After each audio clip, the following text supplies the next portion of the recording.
Restrict an errant mind before it becomes fractious and divided. Can two enemies occupy the same body? No, for the first will direct it one way, and the second another, until they stumble into a ditch. Likewise, two contrary thoughts cannot long abide in a man's mind, or he will become weak-willed and subject to any heresy. Restrict the lying tongue that is like a spark in a man's mouth. It is such a little thing, yet from one spark, an entire city may burn to the ground. The father of a lie will suffer a punishment compounded by each person related. Restrict roving feet that love to trespass. They pay no heed to the boundary stones of other men's fields. They wander into foreign lands, only to return with their souls blackened by iniquity.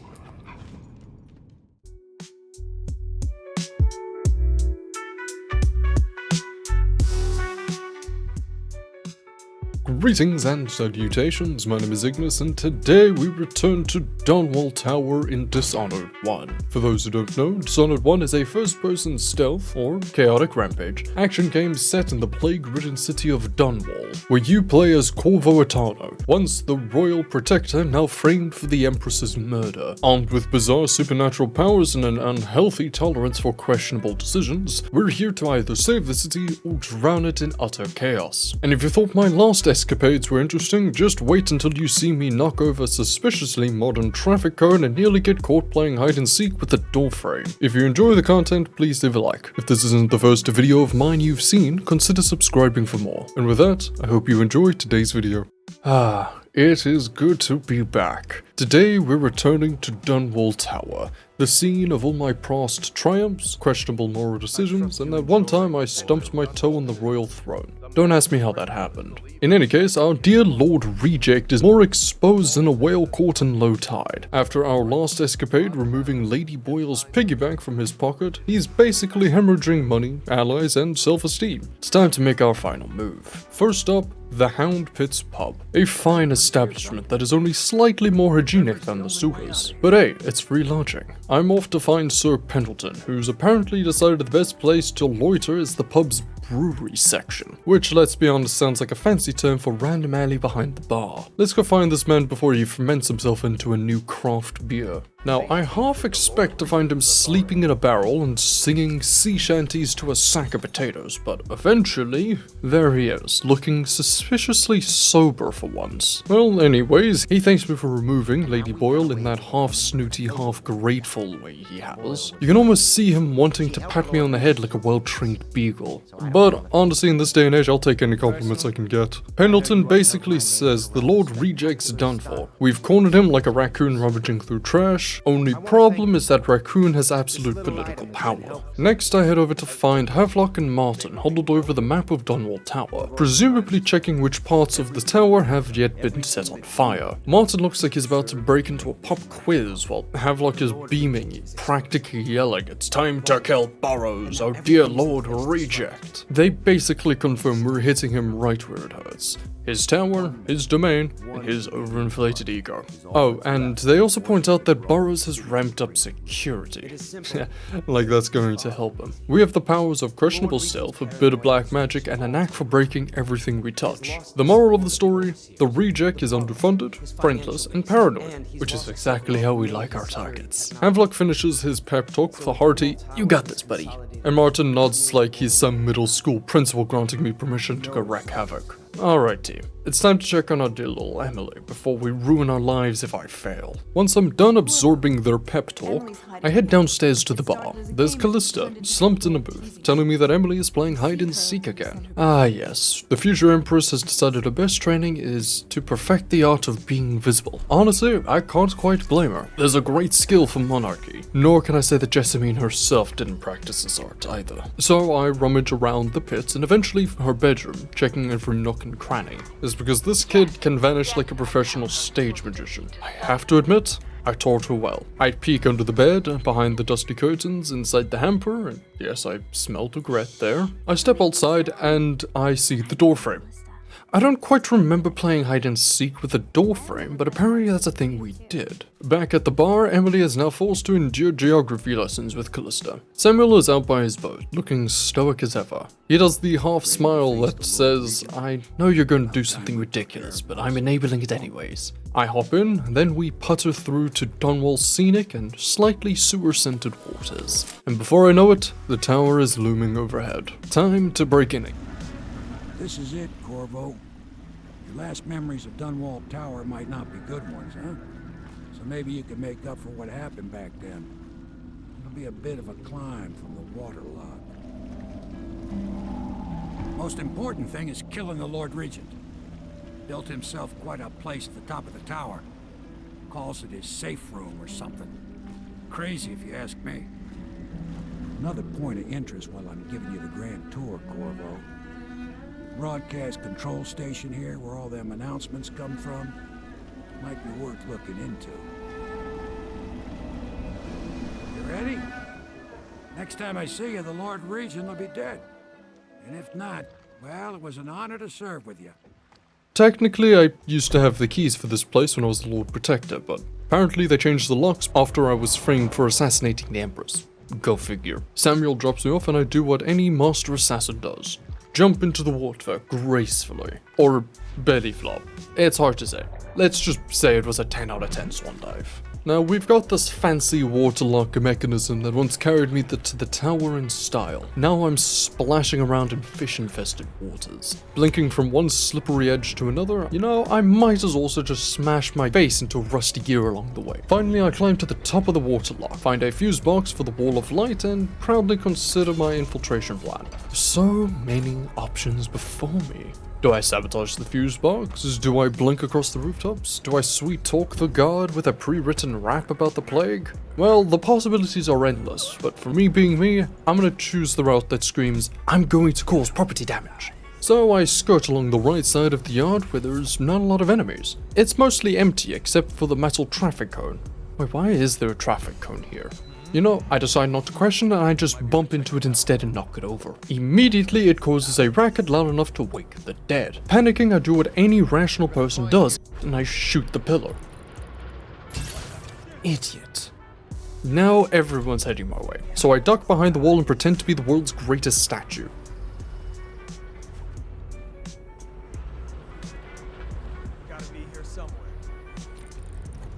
Some time passes and the guards mumble to themselves that it's probably just the wind, and they eventually start to leave. Perfect. So I heroically jump them from behind and knock them out, because if I can't have stealth, I'll at least tie up loose ends. And yes, this entire fiasco was absolutely planned, folks. Patented the old traffic cone diversion shoot the pillar, coming to a shady training academy near you.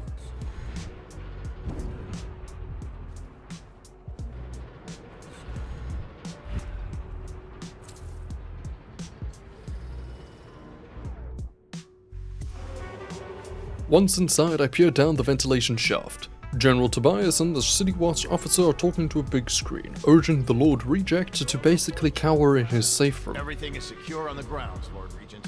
It won't hurt to check again. I'm going to head down and retire to my bedroom. Begging your pardon, sir, but I think it would be best if you stay in your safe room on the roof for now. I need the comfort of my own bed tonight. I trust you and your men can handle the tower security. Double the guard if you have to. Come see me before you finish your rounds. Yes, as you wish, Lord Regent. But the Lord Reject, in all his misguided bravado, says, "No, I'm good. I'm just gonna sleep in my bed like a normal person." I mean, that's great. He's practically gift wrapping himself for me. So I blink onto the chandelier because that's what you do with fancy architecture. Then I leap to the highest ledge, sneaking behind the fancy woodwork. The decor is as lavish as ever, because the Lord Reject love his interior design. Probably put half the city's budget into the tapestry and gilded doorknobs. I slip into the hallway that leads right to the Lord Reject's chamber. Meanwhile, I also see a sign for the broadcasting room.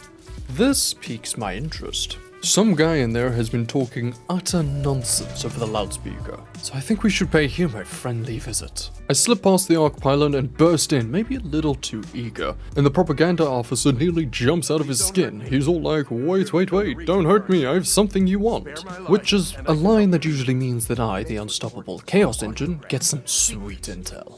It turns out that the Lord Reject has recorded a confession.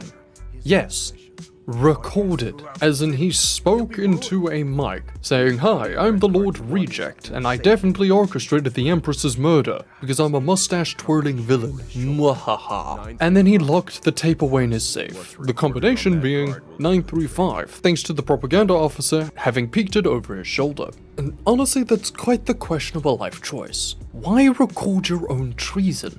Maybe he liked hearing the sound of his own voice admitting to war crimes. Now that I say that out loud, I know I'd probably do the same. The propaganda officer begs me to spare him. He says that if I broadcast the tape, I will completely and utterly ruin the Lord Reject forever. Now that is what I call a public service. I pat him on the head, metaphorically, and promise not to feed him to the plague-ridden rats, assuming he's telling the truth. Otherwise, I will find you, and it will not be pretty. But just before I can add theft to my breaking and entering charge, I remember Jessamine, the late Empress. She had this little hidden nook behind a fireplace in this very tower. Blinking my way through the hallway, I slip inside, and sure enough, it's a sweet secret room. Dusty to all hell. Memories flood back. Yep. Once upon a time, this was a little hideaway, known only by Jessamine, myself, and the builder who pocketed the hush money. There was a note here left by Jessamine to Emily. Emily, my daughter, I know that one day you'll be grown up, and I wonder what you'll remember of these years. Will you recall your time as a child with fondness? Or were there too many caretakers? Formal dinners and lessons about boring old history. Maybe the precious hours we spent together will shine brighter. Time captured now and then with your mother and with Corvo, who was always close to my heart. I hope the season of rats and plague will be nothing more than a passing shadow on your early memories. A crisis come and past, weathered by your mother and her advisors. You'll sit on the throne someday, and will do well, I hope. It's a tricky life, full of responsibility and peril. It was not your choice to be the daughter of an empress, but I believe you'll rise to the challenge. Stay good-hearted, Emily. Keep drawing and telling stories, and only share your power with those you truly trust. And just hearing her voice is bittersweet. I move on because I have a government official to terrorize. But that is before I head to the basement. Down there is the royal interrogator, Morris Sullivan, the same jerk who tortured me in Coldridge Prison with the hot iron. Nostalgia, am I right? Now, he is basically the poster boy for sadism, and apparently he's a devout outsider worshipper. Because sure, he wasn't creepy enough beforehand. I see him messing around with a corpse like it's some sort of twisted puppet show. I mean, good gracious, who needs therapy more, him or me? So I stab him in the neck. Looking behind him, I skim through some of the notes, which confirms that he was actually an apprentice to Granny Rags, also known as Vera Moray back in the day. That lovely old lady with a penchant for cooking weird stew and turning into rats. No big surprise there. Leaving behind that mess, I break into the Lord Reject's safe using the combination 935. And lo and behold, the scandalous tape is right there. I pop it out and wonder why on earth would you label your tape Super Secret Confession of Evil Deeds? I mean, you're basically begging anyone to play this for the city. But hey, I'm not complaining. I scramble back up to the broadcasting room, avoiding a guard or 3 on the way, because while they are incompetent, they do occasionally look up from time to time. Arriving at the broadcasting room, the propaganda officer is nowhere to be found. That's fine. I take the tape, crack my knuckles, and play. I flip the switch and suddenly, all across Dunwall, the Lord Reject's voice blasts through the loudspeakers. Then you will see I am not at fault. My poverty eradication plan was meant to bring prosperity to the city, to rid us of those scoundrels who waste their days in filth and drink, without homes or occupations other than to beg for the coin for which the rest of us toil. And it was a simple plan. Bring the disease-bearing rats from the Pandician continent and let them take care of the poor for us. The plan worked perfectly at first. But the rats, it was as if they sought to undo me. They hid from the catchers and bred at sickening rate. Soon it didn't matter. Rich, poor, all were falling sick. And then people began to ask questions. The Empress assigned me to investigate whether the rats had been imported by a foreign power. I knew the truth would come out eventually, so there was no other way than to be rid of her and take power myself. She had to die, you see. She had to die. Bringing about the death of an Empress is not an easy thing. But it gave me the chance to attack the plague with some real authority. Quarantines, deportation of the sick. But there's always some idiot woman searching for her wretched lost babe, or some sniveling workman searching for his missing wife. And then quarantine is broken. But you can see how my plan should have worked. Would have worked if everyone had just followed orders. Admitting to every monstrous deed. It's basically the greatest cell phone in the history of cell phones. Even while the message was still playing, the guards immediately turn on him and unceremoniously drag him off to Coldridge Prison. Mission accomplished. I order you to put down your weapons. This is treason. It's over, Hiram. Your head will roll for what you've done. No! I'll make you rich men if you just let me go. I beg you. You nearly destroyed this city. No amount of money will undo that. No bloodshed needed, except for the torturer. Just one big old dose of sweet, sweet blackmail. Is it still blackmail if it's been used? With that, I can make my grand exit, returning to Samuel in the boat. He looks up at me with a slightly disappointed dad face, like he's proud of me but also questioning my life choices. I do then take the fish out of my pocket and put that back into the river. You know what? You have that win. After that, we sail back to the Hound Pits. Thanks to you, Corvo. All right, let's go.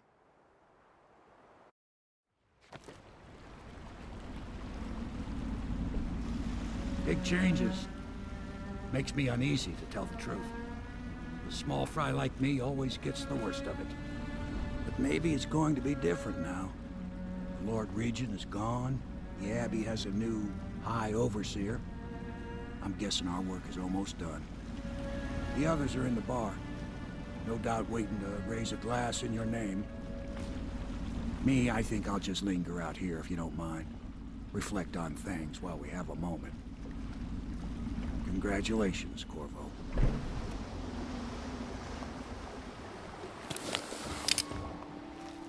And the second I walk in, little Emily greets me with the biggest grin on her face, saying that she heard that I did something amazing today. And why, yes, I basically dethroned a tyrant with an incriminating mixtape. Score 1 for me. Havelock and Pendleton are waiting, alongside Martin, Cecilia, and a few random pub folks who apparently have nothing better to do than watch me waltz in. They shower me with thanks and lots of forced camaraderie. Pendleton offers me a drink, which obviously I accept, because who doesn't want a celebratory swig after toppling the government? Also, free booze. They propose a toast to Emily, to the future of Dunwall, and with that I gulp down the entire drink. And next thing I know, my vision's going fuzzy, like I've stared way too long at a whale oil lamp. I'm thinking I must be a lightweight because it has been some time since I had something hard to drink, and something proper. I stumble around pretending everything's fine, but it's clearly not, and a few people have started to notice. My ears are ringing and the room is spinning. I can see weird colors that aren't actually there, so I'm instead going to excuse myself to my room for just a quick nap.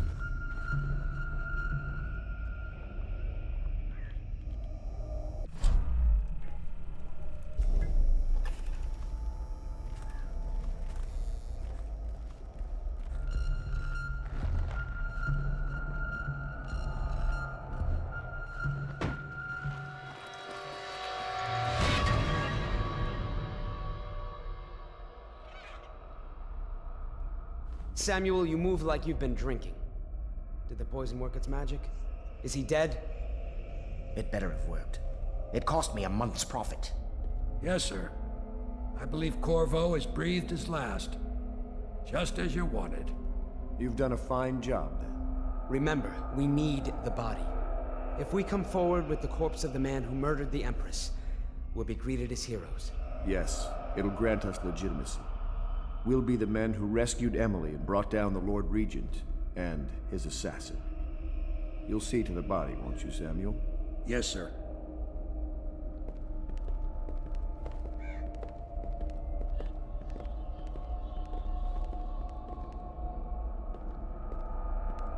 I'm sorry something terrible, Corvo. But I only gave you half the poison. They were watching me, and it was all I could think to do. I think you're strong enough to survive that. I'll put you on a raft, and then I've got to ship out myself before they find out I've gone against their wishes. Snakes. They'll want to do the same to me as soon as I've outlived my uses.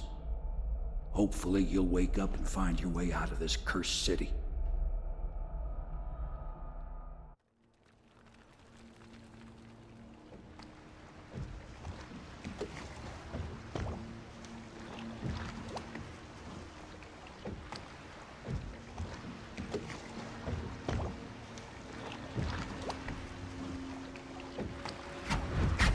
This is the one who was with the Empress when she died. Poison. Tivian stuff. Amateur work. He'll live. That's up to Dowd.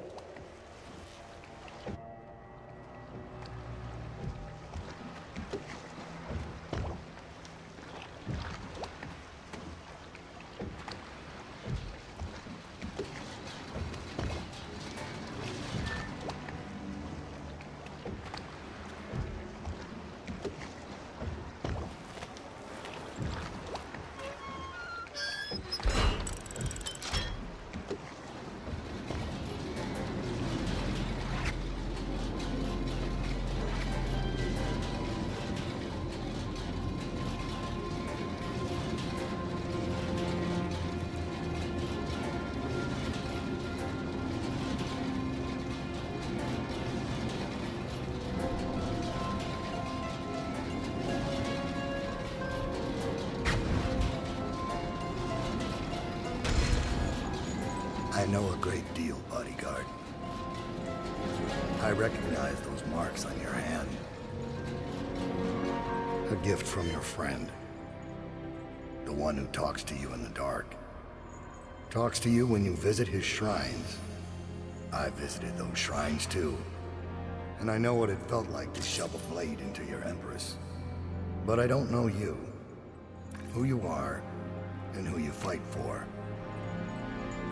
You're a mystery, and I can't allow that.